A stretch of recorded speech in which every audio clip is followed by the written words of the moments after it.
In the Talmud, there's Yoma 39b, and it records the 40 years of the temple's destruction in 70 AD, right? So there's four supernatural signs every single year, without exception. The lot for the Azazel goat, right, on Yom Kippur, the Day of Atonement. Um, it always used to come to the high priest's right hand, indicating God's favor. But for 40 straight years, it came to the left hand every time. The scarlet thread tied in the temple, which God caused to turn white when Israel's sins were atoned. It never turned white again for 40 straight years. The western lamp of the temple, menorah, could not be kept burning for 40 consecutive years. Temple doors opened by themselves repeatedly, and that was understood as a sign of coming desolation. And 40 years before 70 AD is 30 AD, the outer edge of that crucifixion date range, right? So the Talmud was written by rabbis with no intention of supporting Christian claims, and they document that divine presence withdrew from the temple sacrificial system at the exact moment the veil tore in Matthew 27:51. Jesus told his disciples in Matthew 24 that the temple would be destroyed, not one stone left on another. So, 40 years after the crucifixion in 70 AD, Rome destroyed, the temple, which fulfilled Matthew 24. I know a lot of people are going to think who are familiar with the Jewish calendar. Why does it say like the year 5,786 or whatever, right? Rather than 6,000. They base that on Seder Olam Rabbah. It's compiled by a rabbi, Yosei ben Halaftra. That was made about 160 AD. Now, the problem is it compresses the Persian period of history. So if you look at secular historical records, which is confirmed by multiple, other independent ancient sources, they say there's 206 years of Persian rule over Judah, from Cyrus's decree to 538 BC to Alexander the Great, his conquest in 332 BC. He only counts about 52 years in that same period. So that discrepancy is about 164 to 165 years. And basically, that's why their calendar is off. If you add those 165 years back to the current Jewish year of 5786, you get 5951, right? Still not 6,000. But the disputed range is between like 166 to 240 years, depending on which scholar's reconstruction you use. And so the corrected year for 2026 lands somewhere between the year 5952 and 6026, depending on how you fix that discrepancy. So the midpoint of that corrected range is 2026 inside that 6,000 year window. Hope I'm making sense. I guess that's enough of the timeline. But the reason to freeze the trumpets. This is so. There's certain Hebraic idioms. They have like a saying, like if you're from New York, you say "not for nothing," right? Not for nothing, and or another popular one that people might say is, "Oh, cat got your tongue," right? You wouldn't know what cat got your tongue meant, but like so they had certain sayings. I have an example. If you look at John 1:48, right? Jesus says to Nathanael, he says, "Before Philip called you, when you were under the fig tree, I saw you." So under the fig tree is one of these Hebraic idioms, just like Zechariah 3:10.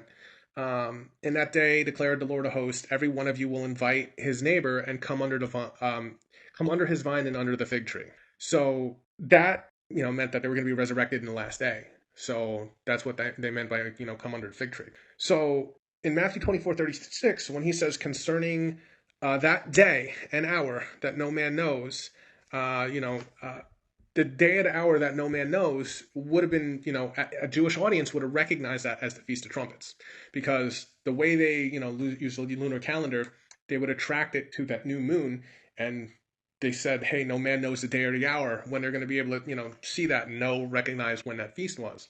Yeah, so those fall feasts, there's the Feast of Trumpets, the Day of Atonement, and Tabernacles, right? And the trumpets corresponds to a gathering of believers. Atonement is Israel's national recognition of the Messiah, and tabernacles corresponds to God dwelling with humanity in the millennial kingdom, right? So that sequence mirrors Revelation. Just like when he first came, he did all of the first feasts. first fruits, Pentecost, Passover, they were all fulfilled in his first coming. So those three fall feasts, so the first four are already done. The three left are going to be in the second coming. So the Feast of Trumpets, yeah, basically it couldn't be a specific day, because it required the visual sighting of a new crescent moon by two independent witnesses, right? So, and then they would confirm it by the Sanhedrin, which is like the Jewish high court. That's why people said that it's the feast that no man knows the day or the hour. So that's something a Jewish audience would have recognized when he said that. Um, Paul actually confirms this directly in 1 Corinthians 15:51 to 52. He says, "At the last trumpet, the dead will rise imperishable, and we will be changed." So Rosh Hashanah involves a sequence of 100 shofar blasts. The final and longest blast is called Tikah Gil Dalah, or the Great Blast. So rabbinical traditions, they call it the last trumpet, and Paul's Jewish audience didn't need like a footnote to know what that meant when he's saying, like in 1 Thessalonians 4:16 through 17, he says, he adds the trumpet call of God to the resurrection and gathering sequence, right? And in Revelation 4:1, it opens with the voice like a trumpet calling, "Come up here." Three different New Testament texts tie together the gathering of believers with that last trumpet call.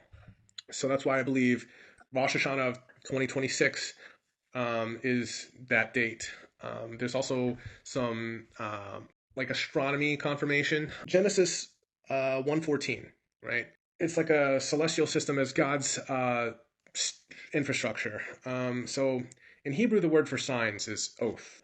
That same word is used for the rainbow sign that's given to Noah, and miracles that were performed to Pharaoh, and the messianic signs in Isaiah, like 7:14. So in September 23rd of 2017, every element of Revelation 12, 1 through 2, appeared simultaneously in the sky above Jerusalem.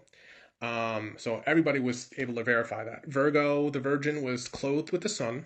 The crescent moon sat at her feet. Leo, which sits directly above Virgo's head, contains 9 primary stars. On that exact date, Mercury, Venus, and Mars were clustered inside Leo's boundary, which produced exactly 12 celestial bodies as a crown.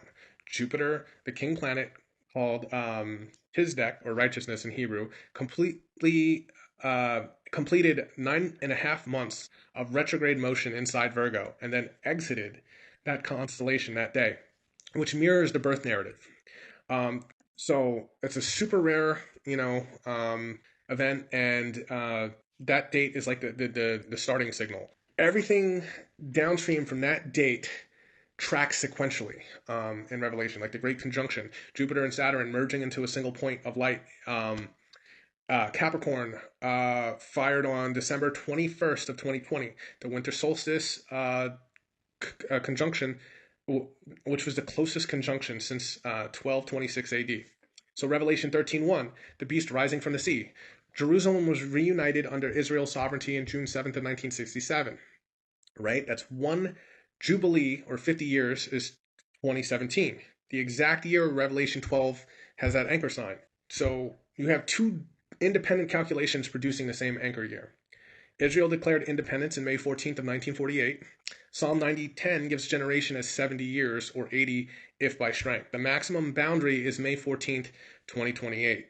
So all those events have to complete before that date if the generation clock is correct, right? So the most recent sign was the Ring of Fire solar eclipse in February 17th of 2026, followed 14 days later by a total lunar blood moon on Purim on March 3rd of 2026. That's the exact sign in Joel 2:31, right?